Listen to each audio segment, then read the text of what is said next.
Assalamualaikum warahmatullahi wabarakatuh. Saya Puji Supriyadi dari SMKN 1 Gunung Buruh. Di sini saya akan menjelaskan tentang klasifikasi jalan. Sebelum ke materi klasifikasi jalan, alangkah baiknya kita sedikit mengetahui tentang jalan. Jalan adalah prasarana transportasi darat yang meliputi segala bagian darat, termasuk bangunan, pelengkap, dan kelengkapannya yang diperuntukkan bagi lalu lintas. Salah satu sumber mengatakan bahwa jalan muncul pada 3000 sebelum Masehi. Jalan tersebut masih berupa jalan setapak dengan konstruksi sesuai dengan kendaraan beroda pada saat itu. Klasifikasi jalan di Indonesia diatur oleh Undang-Undang Nomor 22 Tahun 2009 yang terbagi menjadi 6 bagian. Yang pertama, klasifikasi jalan sesuai peruntukannya. Klasifikasi jalan sesuai peruntukannya ada dua macam, yaitu satu, jalan umum. Jalan umum merupakan jalan yang bisa dipakai semua orang. Biasanya disediakan oleh pemerintah dengan menggunakan dana negara. Pembangunan dan perawatan semuanya menggunakan dana dari pemerintah. Jenis jalan ini dipakai oleh kendaraan secara gratis. Pembuatan jalan umum memerlukan adanya pembebasan lahan agar tidak terjadi sengketa di kemudian hari. Yang kedua, jalan khusus. Jalan khusus bukan diperuntukkan bagi lalu lintas umum. Jalan khusus adalah jalan yang penggunaannya berbayar. Apapun jenis jalannya, selama itu berbayar, maka disebut jalan tol. Jalan tol dibuat dengan menggunakan dana gabungan antara pemerintah dan investor. Tujuannya adalah menyediakan jalan bebas hambatan dan bebas kemacetan untuk menghubungkan suatu titik kota dengan yang lainnya secara cepat. Jalan khusus ini dapat dilalui kendaraan bermotor dengan ukuran lebar melebihi 2500 mm, ukuran panjang melebihi 18.000 mm, ukuran paling tinggi 4200 mm, dan muatan sumbu terberat lebih dari 10 ton. Klasifikasi sesuai jaringannya terbagi menjadi dua, yaitu satu, jaringan jalan primer. Sistem jaringan jalan dengan peranan pelayanan distribusi barang dan jasa untuk pengembangan semua wilayah di tingkat nasional dengan menghubungkan semua simpul jasa distribusi yang berwujud di pusat-pusat kegiatan. Yang kedua, jaringan jalan sekunder. Sistem jaringan jalan dengan peranan pelayanan distribusi barang dan jasa untuk masyarakat di dalam kawasan perkotaan. Yang ketiga, klasifikasi sesuai fungsinya. Jalan umum menurut fungsinya di Indonesia dikelompokkan ke dalam klasifikasi fungsional seperti jalan arteri, jalan kolektor, jalan lokal, dan jalan lingkungan. Dari klasifikasi di Amerika Serikat dan Kanada. Pengertian jalan arteri merupakan jalan umum yang berfungsi melayani angkutan utama dengan ciri perjalanan jarak jauh, kecepatan rata-rata tinggi, dan jumlah jalan akses dibatasi secara berdaya guna. Yang kedua, jalan kolektor merupakan jalan umum yang berfungsi melayani angkutan, pengumpul, dan pembagi dengan ciri perjalanan jarak sedang, kecepatan rata-rata sedang, dan jumlah jalan masuk dibatasi. Yang ketiga, jalan lokal merupakan jalan umum yang berfungsi melayani angkutan setempat dengan ciri perjalanan jarak dekat, kecepatan rata-rata rendah, dan jumlah jalan masuk tidak dibatasi. Yang ketiga, jalan lingkungan merupakan jalan umum yang berfungsi melayani angkutan lingkungan dengan ciri perjalanan jarak dekat dan kecepatan rata-rata rendah. Kemudian yang ketiga, klasifikasi berdasarkan statusnya atau administrasi pemerintahan. Pengelompokan jalan dimaksudkan untuk mewujudkan kepastian hukum penyelenggaraan jalan sesuai dengan kewenangan pemerintah dan pemerintah daerah.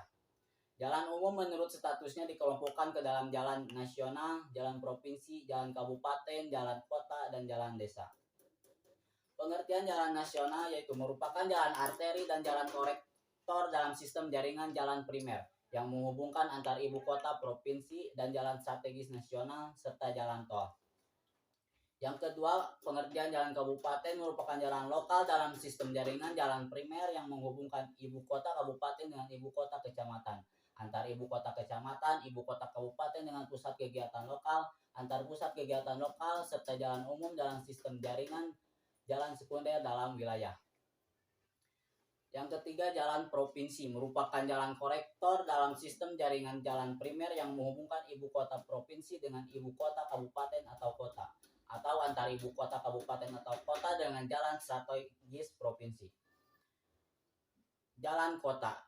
Jalan kota adalah jalan umum dalam sistem jaringan jalan sekunder yang menghubungkan antar pusat pelayanan dalam kota, menghubungkan pusat pelayanan dengan persial, menghubungkan antar persial, serta menghubungkan antar pusat permukiman yang berada di dalam kota. Kemudian ada jalan desa, merupakan jalan umum yang menghubungkan kawasan dan atau permukiman di dalam desa, serta jalan lingkungan. Kemudian ada klasifikasi berdasarkan beban muatan sumbu. Untuk keperluan pengaturan penggunaan dan pemenuhan kebutuhan angkutan, jalan dibagi dalam beberapa kelas yang berdasarkan pada kebutuhan transportasi. Pemilihan modal secara tepat dan mempertimbangkan keunggulan karakteristik masing-masing moda. Perkembangan teknologi kendaraan bermotor, muatan sumbu terberat kendaraan bermotor, serta konstruksi jalan. Pengelompokan jalan menurut muatan sumbu yang disebut juga kelas jalan terdiri dari satu jalan kelas 1, yaitu jalan arteri yang dapat dilalui kendaraan bermotor termasuk muatan dengan ukuran lebar tidak melebihi 2.500 mm, ukuran panjang tidak melebihi 18.000 mm, dan muatan sumbu terberat yang diizinkan lebih besar dari 10 ton. Yang saat ini masih belum digunakan di Indonesia, namun sudah mulai dikembangkan berbagai negara maju seperti di Prancis, telah mencapai muatan sumber terbesar yaitu 13 ton. Jalan kelas 2 yaitu jalan arteri yang dapat dilalui kendaraan bermotor termasuk muatan dengan ukuran lebar tidak melebihi 2.500 mm, ukuran panjang tidak melebihi 18.000 mm, dan muatan sumbu terberat yang diizinkan 10 ton. Jalan kelas ini merupakan jalan yang sesuai untuk angkutan peti kemas. 10 ton panjang tidak melebihi 9.000 mm dan muatan sumbu terberat yang diizinkan 8 ton. Kemudian ada jalan kelas 3A, yaitu jalan arteri atau kolektor yang dapat dilalui kendaraan bermotor termasuk muatan dengan ukuran lebar tidak melebihi 2.500 mm, ukuran panjang tidak melebihi 18.000 mm, dan muatan sumber terberat yang diizinkan 8 ton. Kemudian ada jalan kelas 3B, yaitu jalan kolektor yang dapat dilalui kendaraan bermotor termasuk muatan dengan ukuran lebar tidak melebihi 2.500 mm, ukuran panjang tidak melebihi 12.000 mm, dan muatan sumbu terberat yang diizinkan 8 ton. Kemudian yang terakhir ada jalan kelas 3C, yaitu jalan lokal dan jalan lingkungan yang dapat dilalui kendaraan bermotor termasuk muatan dengan ukuran lebar tidak melebihi 2.100 mm. Dan yang terakhir dari klasifikasi jalan ada klasifikasi sesuai kelas prasarana.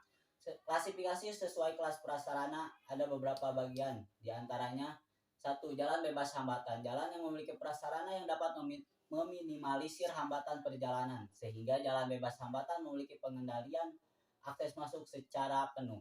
Tidak boleh ada persimpangan sebidang, dilengkapi pagar ruang milik jalan, dilengkapi dengan median, setidaknya mempunyai 2 lajur setiap arah dan setiap lajur paling sedikit 3,5 meter. Kemudian ada jalan raya. Jalan raya merupakan jalan umum untuk lalu lintas secara terus-menerus dengan pengendalian akses untuk secara terbatas. Jalan ini dilengkapi dengan median paling tidak ada lajur setiap arah dengan lebar minimum 3,5 meter. Kemudian yang ketiga ada jalan menengah. Jalan menengah adalah jalan umum dengan tujuan perjalanan jarak sedang dan pengendalian akses masuk yang tidak dibatasi. Jalan ini memiliki paling sedikit 2 lajur untuk 2 arah dengan lebar lajur paling sedikit adalah 7 cm. Kemudian yang terakhir jalan kecil. Jalan kecil merupakan jalan umum yang melayani lalu lintas lokal setempat. Jalan ini setidaknya memiliki 2 lajur untuk 2 arah dengan lebar lajur paling sedikit 5,5 meter.